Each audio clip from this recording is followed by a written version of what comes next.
This is Joe, the host of He Said, She Said, and I know that there's things that happen in our lives that make us question. And specifically, when we question, we're questioning why. I'll give you an example. Back in 2010, God placed on my heart to post daily scriptures every single day. I did it for 7 years straight. 7 years straight. Now, in the course of those 7 years, there was times where, the first couple months, I'm like, okay, cool. People were liking the status and, hey, man, this is great. Oh, this is awesome. But then there was a time where people weren't doing that.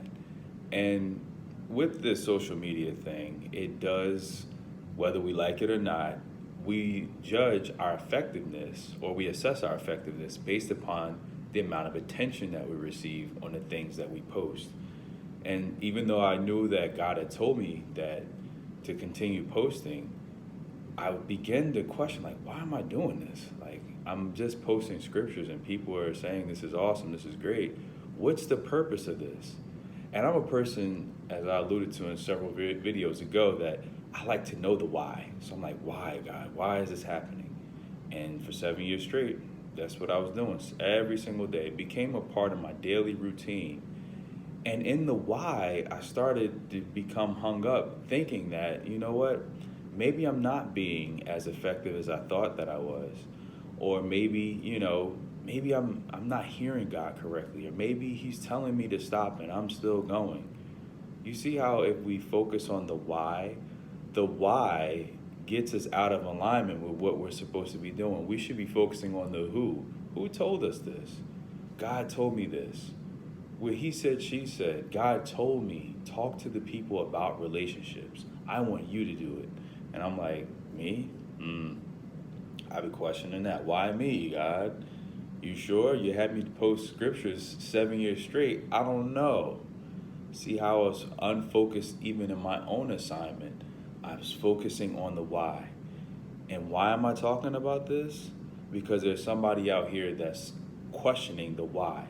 Why are you doing this? Why am I not getting support from my movement that I'm starting? Why are people not embracing what I know God has told me to do? Why are people not being the way that they should, that I feel like they should be?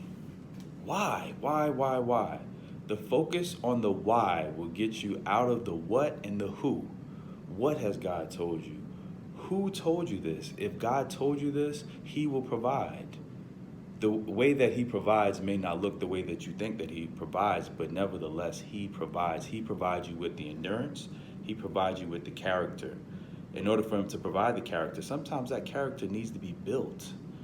We're not ready-made, or we're not in the form that we should be. It's inside of us, but we have to pull it. It has to be pulled out of us.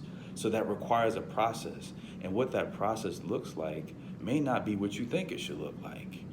Like for myself, I believe that God was having me post those scriptures daily to get me familiar with the word. There was parts of the Bible I was like, okay, Corinthians, okay, where do you find that? Is that Old Testament, New Testament? I was that 9 years ago.